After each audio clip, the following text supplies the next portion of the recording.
सुनो जी, तो ਅਸੀਂ पढ़ने वाले हैं क्या, क्लोनिंग वेक्टर। और क्लोनिंग वेक्टर को याद करने का तरीका मैंने बता रखा था सबको।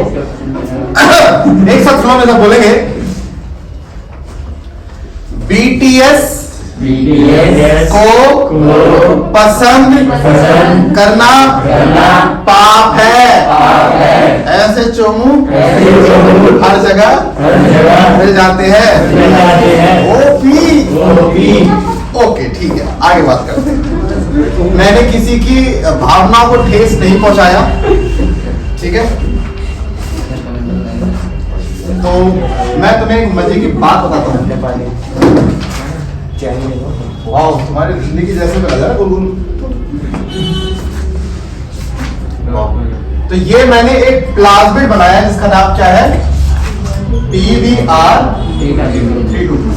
ये एक क्लोनिंग वेक्टर है।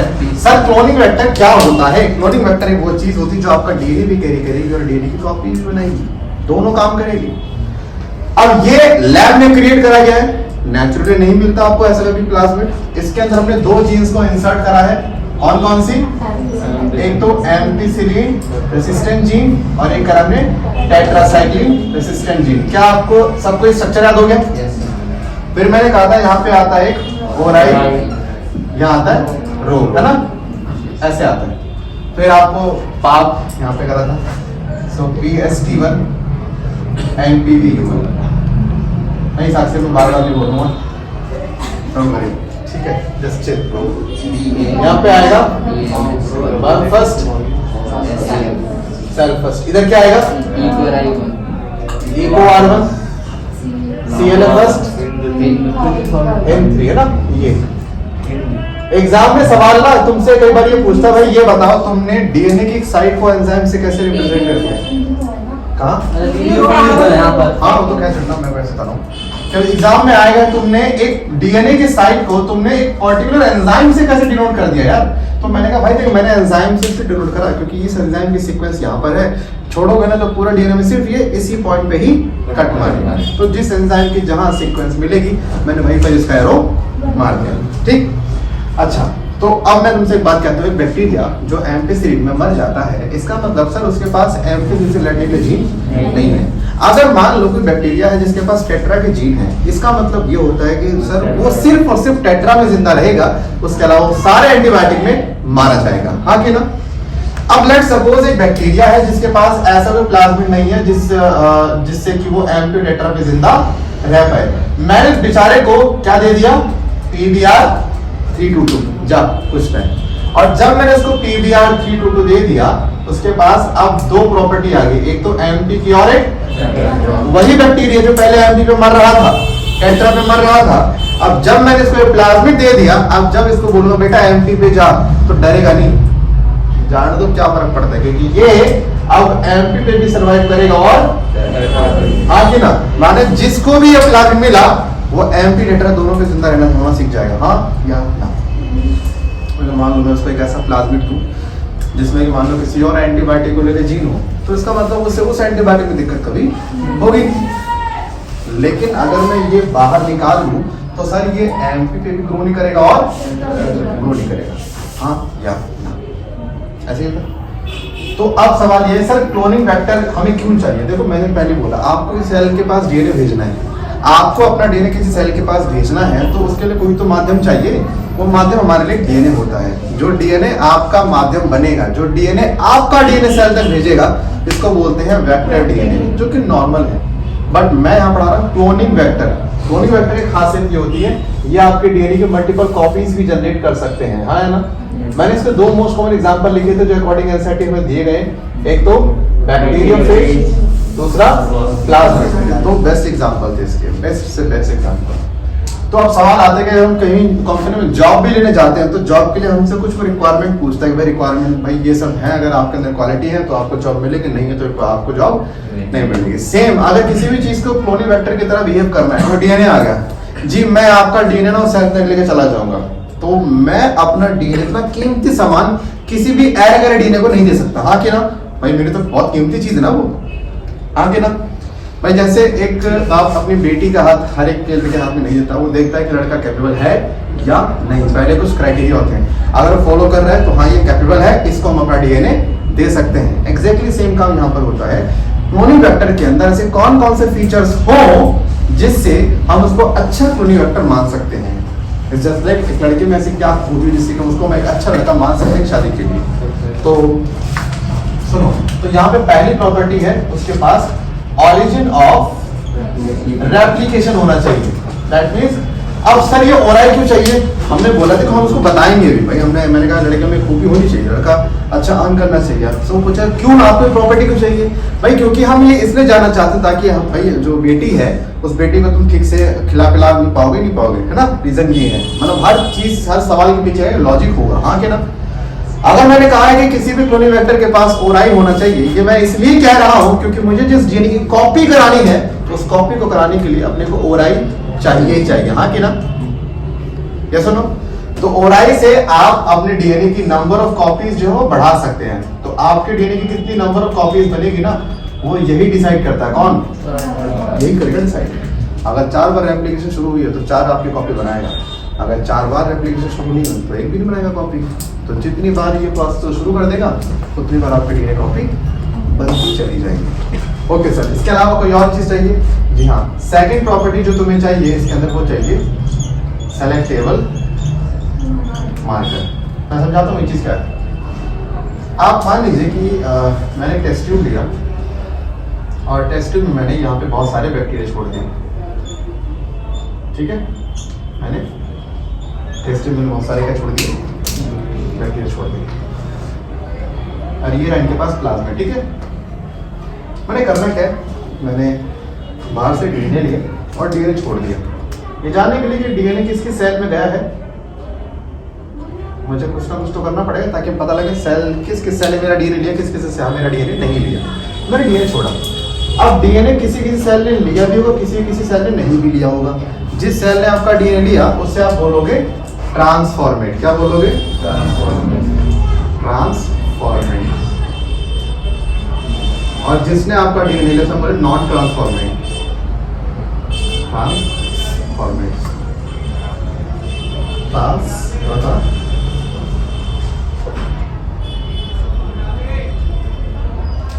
ओके।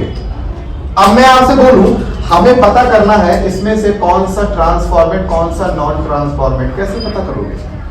सर देखो एक काम कर सकते हैं, एक्सपेरिमेंट से पहले इन सारे बैक्टीरिया में एक तो खासियत थी, ये एम्फी जिंदा रह रहे थे और दोनों में सर्वाइव कर रहे थे क्योंकि इनके पास वो प्लाज्मिड था, हाँ के ना।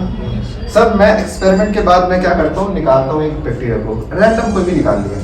निकालने के बाद हम जानते हैं कि बिफोर एक्सपेरिमेंट एम्फी टेट्रा दोनों पे ग्रो कर रहे थे। सर जब मैंने एक्सपेरिमेंट के बाद देखा तो मैंने क्या पाया, एम्फी पे ग्रो नहीं करता, टेट्रा पे कर रहा है। सर ये समझ नहीं आया लॉजिक। ये बैक्टीरिया एक्सपेरिमेंट से पहले दोनों पे जिंदा था, अब सिर्फ एक पे है। इससे आप क्या निष्कर्ष निकालोगे? आपका दिमाग क्या बोलता है, क्या हुआ होगा?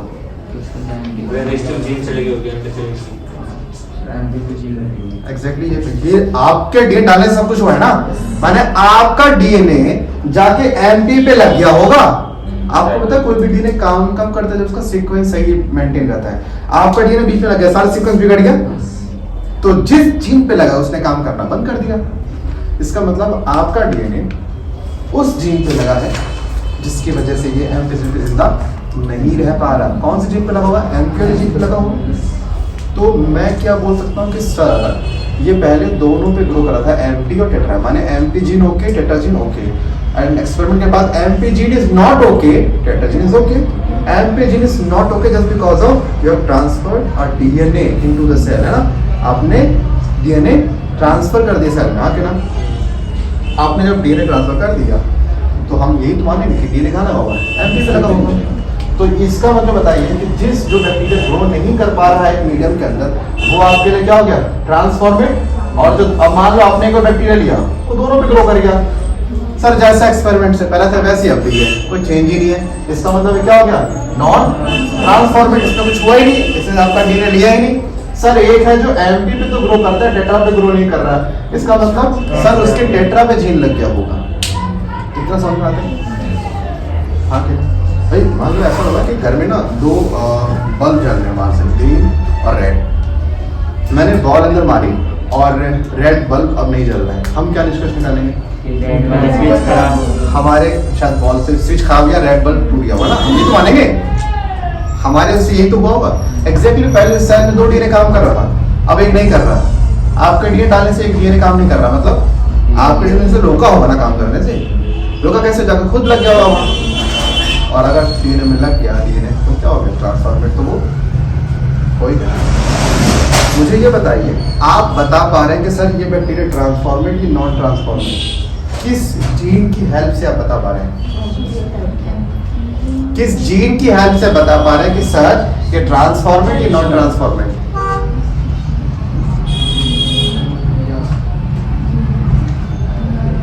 क्यों सर ये जीन क्यों? चलो मान लो इनके पास ये जीन है ही नहीं, इनके पास ये जीन, आप पता करके दिखा दो, पता कर लो किस पे डीएनए का किस पे नहीं है। नहीं पता कर सकते ना, इसका मतलब ये जीन है जो एक मार्कर की तरह काम कर रही है, निशानी की तरह। अगर एक निशानी मिट गई, सर इस पे डीएनए आपका क्या है? हाँ कि ना भाई, निशानी तो है। हाँ जनाब, नहीं सपोज कि जैसे मान लो बैक्टीरिया है, एक्सपेरिमेंट से पहले से निशानी थी, 2 निशानी मैं ऐसे मान लेता हूँ, ऐसे निशानी थी, एक ये दूसरा ये। एक्सपेरिमेंट के बाद क्या देख रहा हूँ, मान लेते कि एक निशानी मिट गई, तो एक की मिट्टी मतलब क्या है? आपका डीएनए कहाँ लगा होगा? नहीं लगा होगा। यानी ये वो मार्कर है जो आपको ये सेलेक्ट करने में हेल्प कर रहा है कि भैया ये ट्रांसफॉर्मेट है या नॉन ट्रांसफॉर्मेट। हाँ सर जरूरी है वो डीएनए इन 2 जीन पे लगे, मतलब और कहीं नहीं? भाई हमने जो रेसिस्टेंस एंजाइम छोड़े थे ना, अच्छा तो कंटा मारेगा यहाँ, हमने तो ऑप्शन दिया नहीं ना, हमने छोड़े नहीं। क्वारमेंट क्यों छोड़े भाई? क्वारमेंट काम का यहाँ लग जाएगा। हाँ कि ना? यस। अब आपने 4 छोड़े, 1 2 3 4, जिसको जितने भी कट मिलकर कट मार दिया। हाँ यस सर। और यही सेम 4 आपके फॉरेन डीएनए को भी कट करेंगे, क्या तो होगा? मतलब रैंडम बनता कॉम्बिनेशन ये। आपकी डीएनए की भी कटिंग होगी, उसके भी जिस जीन की जिससे फिटिंग में वही मटाक से चिपक जाएगा और वो जीन इनएक्टिव। हाँ पक्का। तो दोबारा क्या नहीं बोले इनएक्टिव क्या आपने? छोड़ पहले मैं कह रहा हूँ कि आप समझो कि ये एमपी टेट्रा के दम पे ही आप पता कर पा रहे हो कि इसमें डीएनए यहाँ पर गया है कि नहीं गया, पता कर पा रहे हो। जिस डीएनए की हेल्प से आप पता कर पाते हो कौन ट्रांसफॉर्मेट कौन नॉन ट्रांसफॉर्मेट, उसी डीएनए की सीक्वेंस को हम क्या बोलते हैं? Selective marker. जरा वर्ड पे आना, मार्कर जो आपको ये सेलेक्ट करने में हेल्प करे ये बैक्टीरिया ट्रांसफॉर्मेट है या नॉन ट्रांसफॉर्मेट है। और हमें चाहिए ना, चाहिए ना, है कि नहीं? मतलब हाँ भाई, तो अब दूसरी प्रॉपर्टी ये चीज़ सही है। अब लेट्स सपोज आप ये यूज़ ना करो ना, कह लो सर एक वेक्टर है उसके वजह से प्रॉपर्टी नहीं है ना, और आपने यूज़ कर लिया। भाई आपने वेक्टर को डीएनए दिया, आपको कैसे पता आपका डीएनए उसके पास है कि नहीं? कैसे पता? कैसे पता करोगे? नहीं पता कर सकते ना, इसलिए मार्कर तो आपको चाहिए। पता लगे डीएनए से मेरा लिया भी कि नहीं लिया डीएनए, हाँ कि ना? दैट्स व्हाई हमें चाहिए होता है। एग्जाम में आएगा पीबीआर 322 में कौन सा सर्कुलर मार्कर है, क्या बोलना है? Ampicillin resistant gene, tetracycline resistant gene. Amphi tetra नहीं है selective marker. Sir selective marker ना डीएनए को बोलते हैं, किसको बोलते हैं? ये डीएनए का पर्टिकुलर सीक्वेंस होता है। तो एंटीबायोटिक को तो वैसे नहीं बोल सकते ना ये। जब ये डीएनए होता है, ऑब्वियसली बात है ये डीएनए तो किसी डीएनए का पार्ट ही होगा। एक तीसरा हम पॉइंट ऐड करते हैं, that is cloning site. Sir ये साइट क्या होती है? और you can say restriction site. जिस पॉइंट पे आप अपना डीएनए लगाओगे, जिस पॉइंट पे आप अपना डीएनए जोड़ोगे, उसी पॉइंट को हम क्या बोलते हैं? Cloning site. लेट्स सपोज तुमने यहाँ पे अपना डीएनए जोड़ा ना, तो जहां पे आप अपना डीएनए जोड़ रहे हो ना, उसी पॉइंट को हम क्या बोलेंगे? Cloning site. हाँ या ना? सर बहुत सारे ऐसे क्लोनिंग साइट है। सर कौन कौन से बताना क्लोनिंग साइट है? देखो जी, एक ये रहा, दूसरा ये रहा, तीसरा ये रहा, चौथा ये रहा, पांचवा। सर ये तो एंजाइम के नाम है ना। क्लोनिंग साइट तो डीएनए का वो पार्ट जहां पे डीएनए जुड़ता है दूसरा। तो एक एंजाइम कैसे रिप्रेजेंट करेगा क्लोरीन साइट में? भाई ध्यान से सोच ले, एक ऑर्गन जहाँ छोड़ेगा वो कट होने मारेगा, जहां पे डीएनए कट होगा वही तो डीएनए लगेगा ना, आगे ना। इसीलिए इस पूरे इसमें आपने एंजाइम से डीएनए दिखाया, बात हजम नहीं होती। डेफिनेशन क्या बोलता है? ये तो बोलता है डीएनए की वो जगह है जहां पर आप अपना डीएनए जोड़ोगे, उस पॉइंट को हम क्या बोलते हैं? Cloning site. जैसे मानो मैंने यहाँ पे बीच में जोड़ा तो ये पॉइंट क्या हो गया? Cloning site. ये पॉइंट क्या? Cloning site. मानो यहाँ पे डीएनए में नहीं जोड़ सकता, ये क्लोनिंग साइट नहीं है।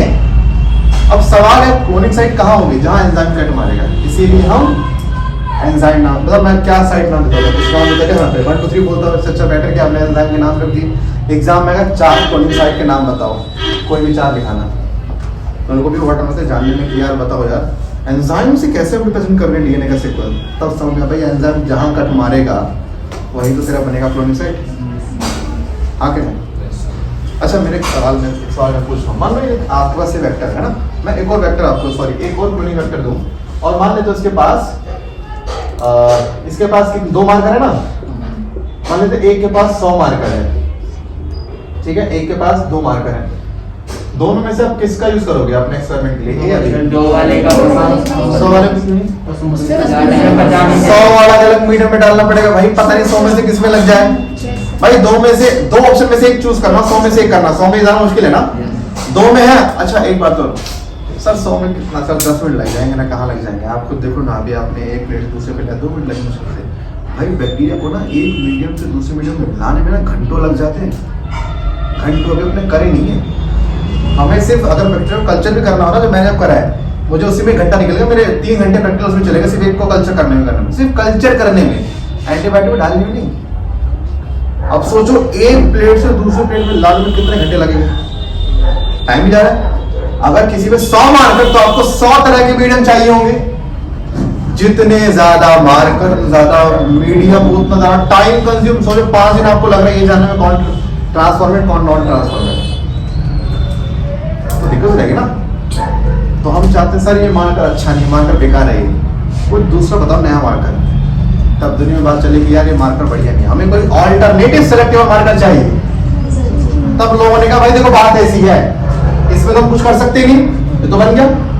तब एक नया क्लोनिंग वेक्टर बनाया गया कैलिफोर्निया के अंदर, उसको बोलते हैं plasmid of university of California, PUC बोलते हैं उसे, PUC 18 उसका नाम होता है। इसका पीरियड ना, P stand for plasmid, B Bolivar Rodriguez, ये साइंटिस्ट का नाम है। एंड 322 ये ऑर्डर, जिस ऑर्डर में इसको क्रिएट करा गया, ऐसे इनके नाम होते हैं। सुनो इसके बाद एक नया रेडी करा गया, नया क्लोनिंग वेक्टर, जिसको नाम किया हमने PUC 18। क्या बोलो लोगों ने, दिक्कत तेरी यही है ना कि तेरे को नीचे वाला मार्कर तो कम से कम चाहिए मार्कर। ले काम करते हैं, हम एक नया बनाते हैं और इसमें हमने एक जीन लगा दी, कौन सी? Z gene. कौन सी लगा दी? Z जीन लगा दी। तो क्या हुआ सर भाई, ये Z जीन एक एंजाइम प्रोड्यूस करता है, तुम भी बीटा गैलेक्टो, ये जीन एक एंजाइम प्रोड्यूस करता है। ये जीन तुम दे रहे हो किसी को, मान लो जीन तुमने इसको दे दी, किसको? साक्षी को दे दी। अब जीन इसकी बॉडी, ये पूरा प्लाज्मा इसकी बॉडी में गया।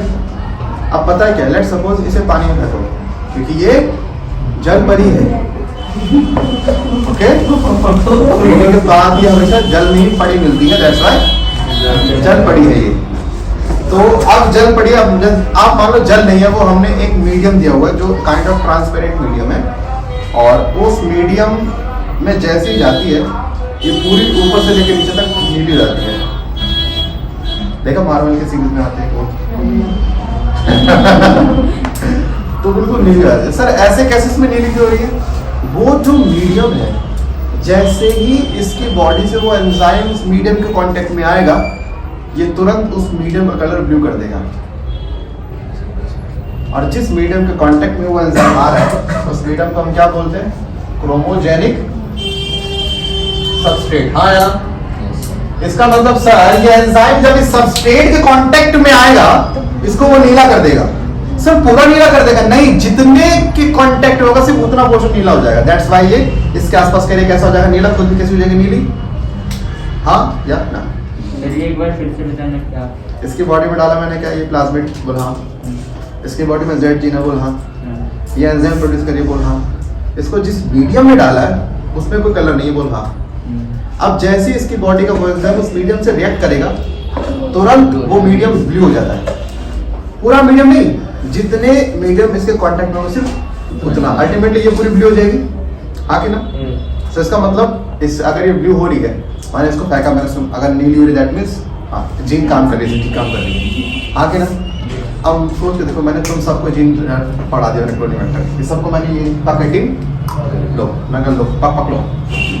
अब तुमने लिया और फिर मैंने ऊपर से छोड़ा डीएनए पटाख से, है ना। और मुझे नहीं पता जो तुम में से डीएनए किसके सेल में गया किसके सेल में, अब मेरे को पता करना बड़ा आसान है।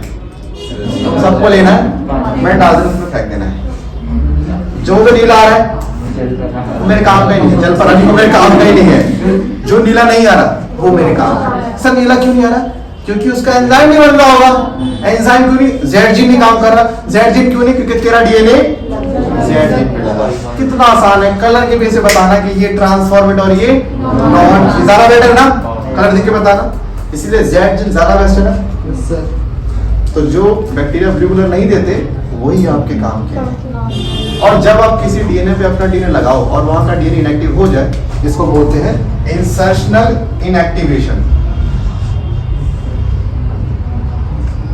हाँ क्या ना भाई, हिंदी मतलब इंसर्शनल माने इंसर्ट करना, माने लगाना, इनएक्टिवेशन माने इनएक्टिव हो जाना। सर देखो 4 प्रॉपर्टी होनी चाहिए, 3 मेन है और एक सेकंड मार्कर चाहिए। मैंने इसी पॉइंट बताया कि आपको मैंने एक बढ़िया मार्कर दिया, कौन सा? जेड है ना। आज लोग पता क्या मतलब कॉन्सेप्ट। अच्छा सर, मतलब इसी में जेड जी हमने लगा दी, इसमें नहीं लगे भाई, तो बन गया ना उसने। हमने फिर आने वाले प्लाज्मिड के अंदर लगा दी जेड जी भाई मार्क। अब जैसे मान लो यहाँ से लेके आपको कहीं जाना है, तो बहुत सारी बसेस आती है ना। आप कहते हो कि सर, आप कहते हो गवर्नमेंट से चीज बसें बहुत खराब है, इसमें एसी नहीं है, ये नहीं है। अभी थोड़ी गवर्नमेंट उसी बसें लगाने बैठ जाएगी एसी। गवर्नमेंट में जो अगली बसेस आएंगी उनके अंदर फिट करती है ना वो चीज, क्या हो, तो चलती नहीं है अब ये। अब तुम्हें चाहिए तो उसको यूज कर लो। अब किसी को लगेगा ये बेटर, किसी को लगेगी वो बेटर, सेम ऐसे ही है। लोग कोऑर्डिनेटर बनाते चले गए, कहा जी ये दिक्कत है, लेवल सॉल्व कर दी, ये दिक्कत है। मान तुम्हारे पास लैब में बहुत सारे वाहन है जिससे तुम अपना डीएनए सेल तक भेज सकते हो।